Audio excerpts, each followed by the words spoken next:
ngokuba ngakuma ukuthi ehliziyweni nathi njengayinqumayo akuyukwazi okunye phakathi kwethu phinde kushumayela okunye phakathi phambi kwethu uJesu Kristu sashumayela uJesu yedwa nokubethele esiphambanweni yedwa yedwa esiphambanweni.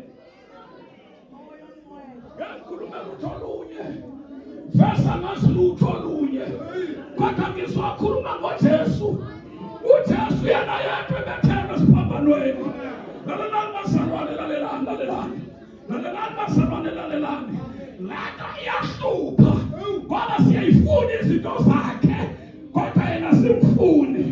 Siyafuna ukukhuluma ngezinto zakhe kodwa sifuna ukukhuluma ngaye.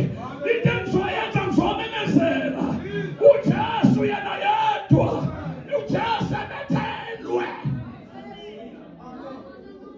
Amen. Amen. Amen. Awukwazi ukumthola umoya ingcwele ungamtholanga yena. Awukwazi ukumthola umoya ingcwele yena ungamtholanga. Fanele uqale uthole yena. Unangizwa bazalwane? Ungamthola esesithombeni. Ungamthola esesithombeni kuvela nenhliziyo. Angikhulumi ngalo Jesu oseyithombeni oseyindongeni. Ngikhuluma ngoJesu mina owafa endaweni yami. Icala lami lahlawulwa ngenkathi yena efa. Izono zami sahlanzwa. Ayihlanzwa umuntu osodongeni kodwa izono zomuntu zihlanzwa uyena. Yena yedwa ebethelwe.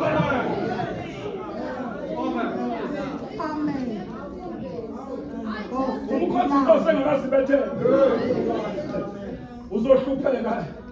uzohlupheka ungamele mawuhlupheka ngoba uyakhonza kodwa ukhonza umuntu ongafana aza kuthwalele umuntu. Funda ngokuba nganquma ukuthi angikwazi okunye into esiza umuntu bazalwane kulandlela ukunquma. Into esiza umuntu kulandlela ukunquma. Umuntu uyaphila ey'nqumweni zakhe futhi umuntu uyafa ey'nqumweni zakhe. Kuye ngokuthi umuntu unqume kanjani. Moya ongcwele. Amen. Uyabona manje njengoba izinto engathi ayihambi kahle ukharo pheko wena. Amen. Uyazazi ukuthi njengoba ula ukhona nje uwena ophekela ukharo. Awukwazi ukupheka ungawukhi. Udle ngoba unqumile ukuthi uzopheka ngale ndlela. Usathi uPastor Paul nami ngangihlupha amakhono.